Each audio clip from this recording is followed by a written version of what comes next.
idea, which is just chucking toothbrushes out of airplanes. Hey, Pierre WTF. Here, here. Let's start today with the cost of groceries, which remains a top concern as an affordability crisis keeps Canadians in its grips. After months of pushback, Loblaw says it's ready to sign the Grocery Code of Conduct, or the Grocer Code of Conduct, describing a revised version of it as now, quote, fair.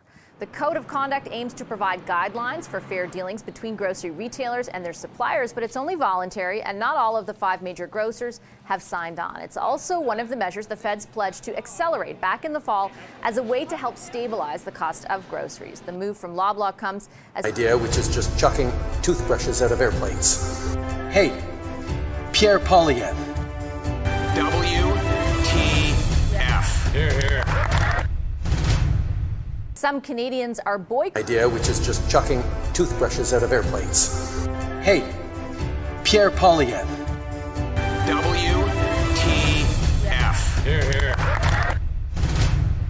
Boycotting all Loblaw-owned stores in response to high food prices, but the company says its announcement has nothing to do with those demands. So once in place, will a code of conduct really impact your grocery bill, and is more foreign competition on the way? Industry Minister François-Philippe Champagne is with us now to answer those questions. Minister, great pleasure to see you as always. Thank you for making the time.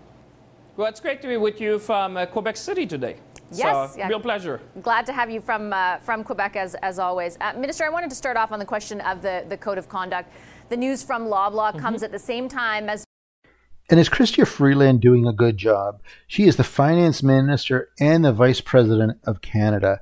And she is the one that just looks like her head is just spinning when she talks. It's always like trying to drag it on, never answer a question. And maybe they should have this I thought they would always do this. When they ask a question, say, do you mind after you finish it, if you give me 5 seconds to say if you answered it or not for our listeners? Because it is so frustrating. Everything is an infomercial with both of them.